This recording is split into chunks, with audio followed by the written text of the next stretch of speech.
Selamat lagi warga Indonesia, jumpa lagi ya bersama gue Ilham. Gue dosen Fakultas Hukum Universitas Pancasila ya. Gue declare dulu nih ya. Gue ada di depan rumah ya, jadi mungkin agak berisik dengan suara-suara dari luar ya. Suara-suara motor, mungkin suara orang jalan atau seorang lagi kerja ya. Jadi gue mohon maaf nih kalau ada beberapa gangguan atau ada suara lain yang masuk ke dalam video ini.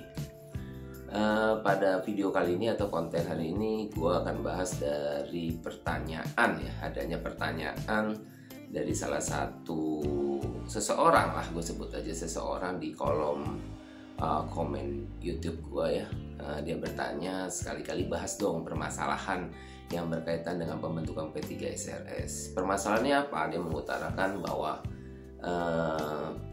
memang ini permasalahan cukup pelik yang terjadi ya, dan ini berulang di beberapa kota, bukan hanya kota Jakarta aja, tapi juga di kota-kota lain. Bahkan di Surabaya kalau dalam petik saya katakan cukup parah terjadinya ya. Jadi ada keengganan pelaku pembangunan untuk memfasilitasi pembentukan P3SRS. Di sisi lain pemilik menginginkan ya membentuk P3SRS. Ya memang ini permasalahan yang cukup menjadi perhatian khusus ya. Dan permasalahan inilah yang coba saya bahas ya di video kali ini ya. Kita coba urai apa permasalahannya dan apa gambaran solusinya. Kita lihat aja nih ya, kita simak aja pada video kali ini.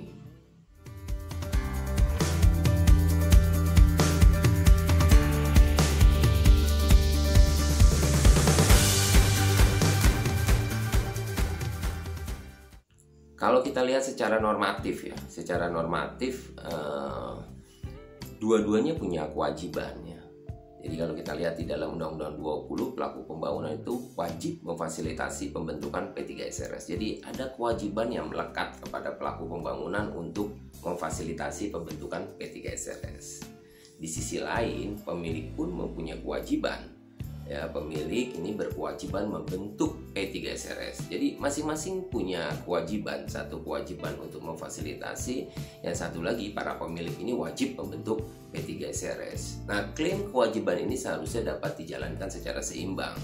Jadi artinya pelaku pembangunan memfasilitasi, pemilik juga membentuk. Akhirnya mereka bersama-sama membentuk satu P3SRS. Tanpa ada keduanya, ya sulit untuk membentuk P3SRS, bahkan bisa menjadi permasalahan hukum. Saya ambil contoh, di beberapa kota tidak difasilitasi oleh pelaku pembangunan, ada timbul konflik, gugatan muncul ke ranah perdata, ya bahkan muncul ke ranah petun, ya padahal kalau misalnya sudah disahkan dipetunkan, ya daripada pengesahannya atau pencatatannya, ada timbul masalah seperti itu. Nah sebenarnya permasalahan ini timbul dari apa? Ya saya mau lihat dampak dari atau argumentasi sosiologisnya. Saya tidak mau melihat dulu perspektif ke depannya, tapi saya coba lihat argumentasi sosiologisnya dari kedua belah pihak. Ya, saya lihat dari sisi pelaku pembangunan. Ya, pelaku pembangunan ini kan masa transisinya hanya 1 tahun. Ya, karena masa transisi 1 tahun, ya belum seluruh unitnya terjual, bahkan beberapa bagiannya belum tentu terbangun dalam 1 tahun. Dan di sisi lain mereka harus melakukan fasilitasi. Akhirnya muncul ya klaim dari mereka bahwa masa transisi 1 tahun itu belum cukup. Itu yang pertama. Yang kedua juga bagi mereka ya ketika mereka serahkan ya kepada P3SRS, sedangkan mereka baru 1 tahun melakukan masa transisi ya, dalam 1 tahun tersebut ada bangunan-bangunan, ada bagian-bagian yang merupakan etalase mereka untuk menjual properti mereka. Ya tentu kan kalau menjual properti itu harus mempunyai etalase yang bagus ya, yang bagus. Mereka khawatir ketika ini diserahkan kepada P3SRS, maka P3SRS tidak mampu mengelola dengan baik ya, berakibat bangunan apartemen mereka menjadi tidak baik pula. Nah ketika tidak baik akan mempengaruhi daya beli seseorang atau niat beli daripada orang lain terhadap apartemennya. Itu kan sering mereka bangun argumentasi tersebut. Di sisi lain versi daripada pemilik ya pemilik berargumentasi bahwa itu adalah hak kami, ada kewajiban kami. Ketika kami membeli satu buah unit, itu tidak hanya unit yang mereka beli, yang mereka mengklaim ataupun mereka berargumentasi bahwa yang dibeli juga termasuk benda bersama, tanah bersama, dan bagian bersama. ya konsep kebersamaan itu yang juga dia beli mereka. Ya, jadi koridor, ya kan, kolam berenang, ya, dan yang lainnya mereka beli. Maka itu adalah hak kami. Karena itu hak kami, maka kamilah yang mengelola. Ya, kami yang akan mengelola dari benda bersama, tanah bersama, bagian bersama tersebut. Maka kami harus membentuk P3SRS. Ada kewajiban bagi kami membentuk P3SRS. Maka ada hak, ada kewajiban yang melekat kepada pemilik untuk membentuk P3SRS. Nah, dua posisi ini ya akibatnya saling berhadapan-hadapan. Ketika saling berhadapan-hadapan, maka dapat dipastikan nih, pembentukan P3SRS-nya akan timbul permasalahan. Sedangkan menurut undang-undang, peran keduanya harus ada. Itu permasalahannya ya, yang sering terjadi. Nah, permasalahan ini sebenarnya adalah permasalahan aspek sosiologisnya ya, sosiologis yang terjadi di lapangannya. Tapi benturan daripada normatifnya apa? Benturan dari normatifnya ada beberapa hal. Ya, saya melihat beberapa, sebenarnya banyak ya, tapi menurut pendapat saya ya ini cukuplah untuk memberikan gambaran dari pertanyaan salah satu ya orang yang ada di kolom chat saya. Saya lihat ya ada beberapa benturan normatifnya ya, atau saya melihat perspektif ke depannya ya. Perspektif ke depannya apa yang harus kita coba lakukan. Yang pertama nih ya, yang pertama menurut pendapat saya ya, secara pribadi saya coba melihat komparasi lah, perbandingan hukumnya dengan regulasi yang berlaku di Malaysia. Jadi permasalahan ini pernah terjadi di Malaysia ya. Pernah terjadi di Malaysia, kemudian Malaysia belajar dari Singapura. Ya, dari Singapura kemudian dia mencontoh bagaimana Singapura disempurnakan dengan konsep hukum di negaranya. Kita juga bisa melihat ya berlakunya di sana. Di negara Malaysia itu setelah masa transisi berakhir, mereka tidak langsung membentuk P3SRS yang seluruh pengurusnya adalah warga atau para pemilih. Jadi mereka membentuk lembaga yang namanya GMB, ya, semacam gabungan antara pelaku pembangunan dengan para pemilih. Nah, bagi saya dengan masa transisi 1 tahun ini ya, dengan infrastruktur ataupun kerangka struktur ataupun kelengkapannya belum terbangun semua, dan juga masih dinilai waktunya tidak cukup, yang membangun satu P3SRS gabungannya atau bersama lah, kita sebutnya P3SRS bersama antara pelaku pembangunan dengan para pemilik, itu menjadi hal yang penting untuk menjembatani konflik tersebut.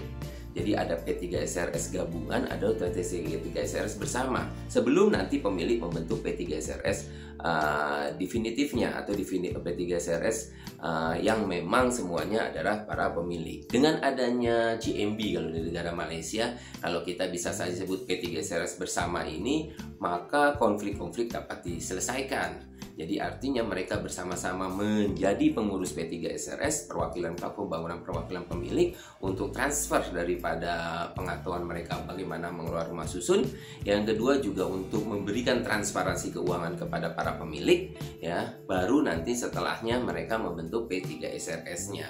Ya, ada GMB-nya atau ada P3SRS bersamanya. Itu yang pertama ya. Yang kedua, kewajiban memang melekat kepada pelaku pembangunan. Begitu pula kewajiban juga melekat kepada para pemilik. Nah, saya berkaca lagi dengan Malaysia. Di Malaysia, ketika pelaku pembangunan tidak memfasilitasi pembentukan P3SRS, maka di sini mereka tidak pemerintahan daerah, dia punya board khusus ya, ada badan khusus ya untuk memerintahkan ya, atau memerintahkan salah satu orang dari pemilik ya untuk membentuk P3SRS. Jadi mereka bisa mengambil alih kewajiban pelaku pembangunan untuk membentuk P3SRS. Jadi nanti pemerintah daerah, kalau kita analogikan dan kita implementasikan di Indonesia, akan memerintahkan salah satu orang ya, walaupun kita bisa sebut saja pemilik, untuk memfasilitasi pembentukan P3SRS yang didampingi oleh pemerintah daerah, dan seluruh biaya yang timbul dari kegiatan tersebut baru dibebankan kepada pelaku pembangunan. Itu dilakukan di Malaysia. Jadi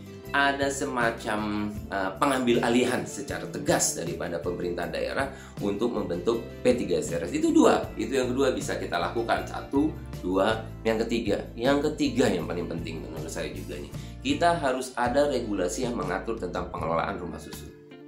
Kita belum punya regulasi yang mengatur tentang pengelolaan rumah susun. Pembentukan P3SRS sebagai suatu kelembagaan sudah ada, tapi bagaimana dengan pengelolaan rumah susunnya? Belum ada. maka harus ada permen pengelolaan rumah susun. Bagaimana permen pengelolaan susun itu mengaturnya? Apa yang diaturnya?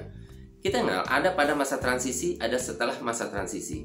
Nah, pada masa transisi itu belum pernah diatur apa yang menjadi hak kewajiban pelaku pembangunan dalam pengelolaan, bagaimana pembukaan rekening, bagaimana pertanggungjawaban terhadap rekening, bagaimana siapa yang bertanggung jawab terhadap biaya pengelolaan. Undang-undang hanya ada 5 pasal mengatur tentang pengelolaan. Tetapi bagaimana pengelolaan itu dijabarkan, belum pernah ada yang belum ada regulasi maksud saya yang mengaturnya. Akibatnya pengelolaan ini bisa menjadi masalah besar karena belum ada penataannya, tidak ada bentuk transparansinya. Karena memang belum ada regulasinya. Baru mengatur di dalam Permen 14 menyerahkan pengelolaan kepada para pemilik setelah terbentuk P3SS yang diaudit. Jadi audit hanya ada pada saat itu. Tidak ada bentuk transparansi sudah sebelumnya dan transparansi sesudahnya. Nah, itu yang perlu diatur sebenarnya ya. Karena ini menjadi hal penting, harus ada permen pengelolaan. Saya menelisik lagi nih yang berlaku di Malaysia. Yang di berlaku Malaysia itu tidak ada permen tentang P3SRS atau JMB mereka atau MC mereka. Itu tidak ada pengaturan tentang itu. Yang ada adalah regulasi tentang pengelolaan. Tapi di dalam regulasi tentang pengelolaan ada peran masing-masing subjek di dalamnya. Nah, ketika mengatur peran masing-masing subjek tersebut, diatur bagaimana pembentukan subjek tersebut. MC gimana dibentuknya, JMB bagaimana dibentuknya.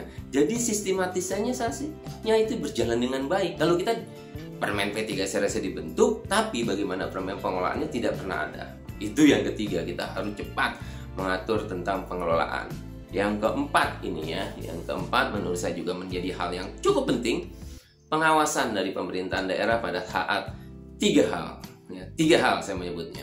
Karena terjadinya permasalahan P3SRS, awalnya di 3 hal ini tidak ada pengawasan, tidak ada pengendalian di 3-nya. Padahal pengendalian pengawasannya itu dalam Undang-Undang Nomor 20 2011 Pasal 70 itu kepada pemerintah daerah. Ya bahkan di dalam PP 14 ya, PP 12 maksudnya di PP 12 tentang perubahan dari PP PKP itu jelas ya diserahkan kepada pemerintahan daerah. Apa? Pada saat pemasaran. Jadi pada saat pemasaran harus ada pengawasan pengendalian. Tidak bisa serta-merta seenaknya saja ya seseorang melakukan pemasaran rumah susun, pasang baliho besar-besar ya, yang menyebar brosur yang isinya tidak sesuai dengan peraturan perundang-undangan. Harus ada nih pengawasan pada saat pemasaran. Ya bagaimana bentuk pengawasannya harus diatur. Ya jangan sampai ya kan dibiarkan seperti saja. Ya. Yang kedua, pengawasan pada saat jual beli. Itu menjadi hal penting pada saat jual beli. Bagaimana bentuk pengawasannya pada saat jual beli. Yang terakhir yaitu bagaimana pengawasan pada saat serah terima pertama kali. 3 hal ini yang menjadi hal penting yang kalau ini tidak ditata dengan baik menimbulkan permasalahan pembentukan P3SRS. Pemasaran, jual beli, dan serah terima pertama kali. Nah, kira-kira itu saja ya. Dari sekian mungkin solusi yang ada, yang berserakan ya. Tapi saya mengumpulkan kira-kira ada 4 hal itu saja yang menjadi perhatian saya ya untuk mengurai permasalahan pembentukan P3SRS. Mungkin nanti satu-satu akan saya bahas secara fokus ya. Bagaimana pembentukan P3SRS ketika yang disebut dengan bersama itu di negara Malaysia secara detail bisa aja saya jelaskan pada video-video berikutnya. Dan apa solusi dari pemasaran itu, karena akan muncul pengawasan, pasti akan muncul yang namanya retribusi. Ya bagaimana retribusi itu bisa muncul, mungkin nanti akan saya bahas pada video-video berikutnya. Termasuk substansi apa yang paling penting dari permen pengelolaan. Ya itu saja dari saya, sampai ketemu pada video yang lainnya dan saya ucapkan salam sehat.